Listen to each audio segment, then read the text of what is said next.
Baik, kali ini kita akan membahas tentang salah satu contoh soal ya yang berkaitan dengan reaksi enzimatis yang dapat ditambahkan inhibitor, begitu ya.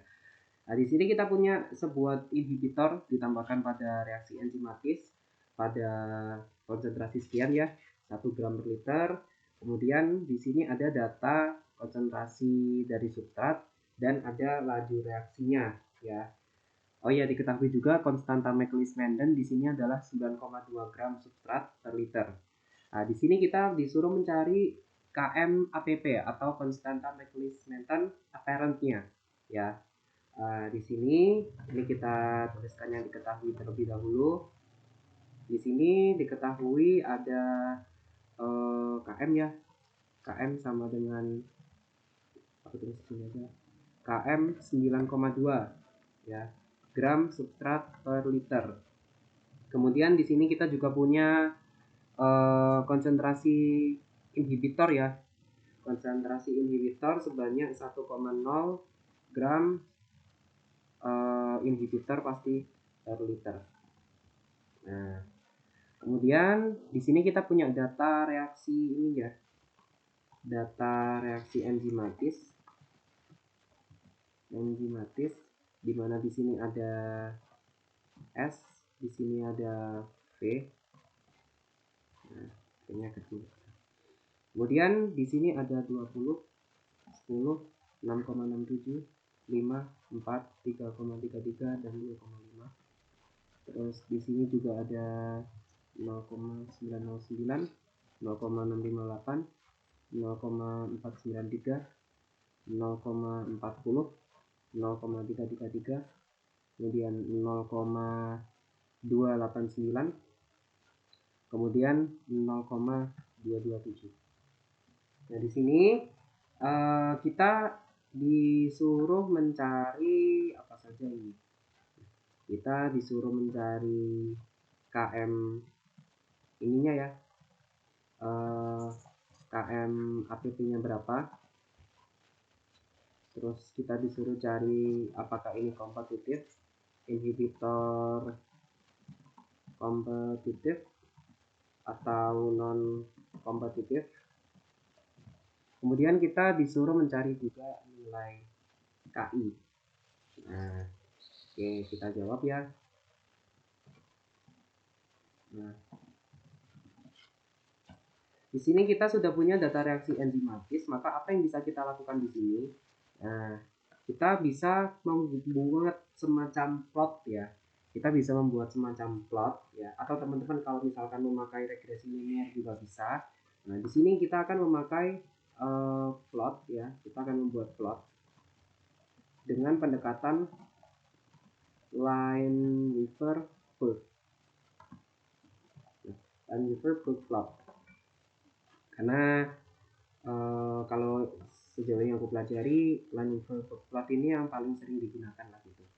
Nah, Lineweaver-Burk plot ini membutuhkan istilahnya itu membutuhkan bahan baku ya. Kita nanti akan butuh data konsentrasi substrat dan kita juga akan butuh data dari ininya laju reaksinya. Nah, karena Lineweaver-Burk plot adalah double reciprocal, maka ini kita akan bagi ya jadi 1 per S dan 1 per V. Nah, di sini 1 bagi S. Sebenarnya pengerjaan ini bisa dilakukan secara manual, bisa juga menggunakan Excel. Kalau misalkan teman-teman memang sedikit ragu, bisa dikerjakan di Excel terlebih dahulu, kemudian dikerjakan secara manual. Jadi agar meminimalisir buang-buang kertas ya, karena ada kesalahan hitung itu biasanya. Nah, oke. Lalu di sini kita akan bikin plotnya, ya. Kita akan bikin plot seperti ini. Oke, di sini berarti harusnya ini konsentrasi. Oh, oke, sudah cocok. Nah, teman-teman harus pastikan dulu bahwa yang menjadi sumbu X di sini adalah dari 1 S dan yang menjadi sumbu Y adalah 1 V. Nah, seperti itu.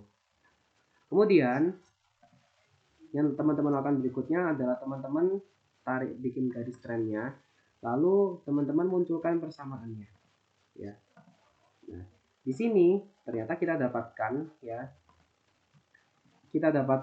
bahwa persamaannya didapatkan di sini adalah Y sama dengan 9,5225X ditambah 0,601 ya. Ingat, kita perlu ingat kalau Y di sini adalah 1/V dan X di sini adalah 1/S ya. Nah, di sini kalau kita ingat pada Lineweaver-Burk plot ya, bahwa slope atau gradien dari garis ini, yaitu yang bergandengan sama X itu ya, 9,5225, di situ adalah km ya, adalah km per Vm. Sedangkan interceptnya 0,601 itu adalah 1/Vm. Nah, di sini kita bisa mencari nih. Maka kita bisa ambil kesimpulan ya. Maka dapat dikatakan bahwa 1/Vm apparent ini sebesar 0,601 dan di sini km apparent dibagi Vm apparent. Nah, ini 9,5225 gitu ya. Nah, dari sini maka teman-teman bisa nih menemukan Vmax apparentnya, Vm app-nya. Vm app di sini adalah 1 dibagi ini tadi 0,601 atau interceptnya, sehingga didapatkan Vm apparentnya sekian. Kemudian kita bisa mencari nih km apparentnya berapa. Nah, km apparent di sini adalah sama dengan Vm dikalikan dengan ini atau slope-nya. Nah, di sini akan kelihatan bahwa km apparentnya adalah 15,84443. Sedangkan di sini kita ketahui kalau berdasarkan data km-nya itu ternyata 9,2. Nah, apa artinya? Artinya di sini adalah km apparent itu lebih besar daripada km ya. Km apparent lebih besar daripada km, yang mengartikan bahwa di sini berarti inhibitornya adalah inhibitor kompetitif ya. Karena inhibitor kompetitif itu memiliki Vm tetap ya, Vm tetap, tapi Km-nya berubah. Nah, Km-nya berubah. Berubahnya bagaimana? Berubahnya dengan bertambah. Nah, berubahnya dengan cara bertambah. Jadi kita sudah dapatkan ya untuk Km apparentnya kita sudah dapatkan. Terus kita sudah dapatkan jenis inhibitornya seperti apa. Nah, lalu kita butuh mencari si KI ya, konstanta ininya, konstanta inhibitor. Nah, bagaimana caranya? Jadi seperti yang harus teman-teman ingat bahwa Km apparent itu adalah Km dikalikan dengan alfa ya. Di mana alfa itu apa? Alfa itu adalah 1 ditambah konsentrasi dari inhibitor dibagi dengan KI. Nah, di sini nanti berarti teman-teman akan dapatkan nilai Km tadi kan, Km apparentnya itu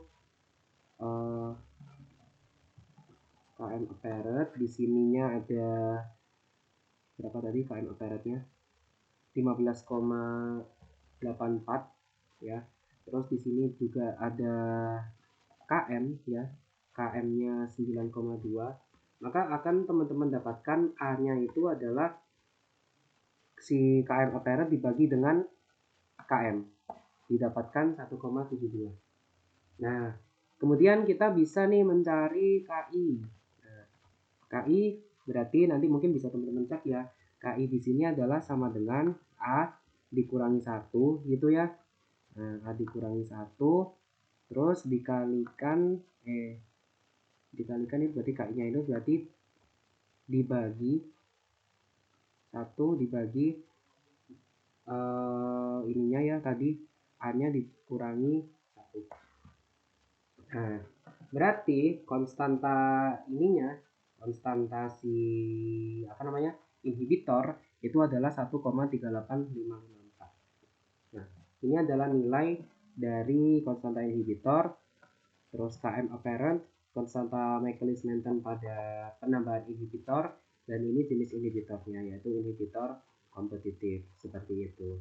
Jadi ini adalah langkah penyelesaian untuk contoh soal dari inhibitor, yaitu kebetulan ini inhibitor kompetitif ya, seperti itu. Mungkin itu saja terlebih dahulu, kita akan lanjutkan pada video-video berikutnya.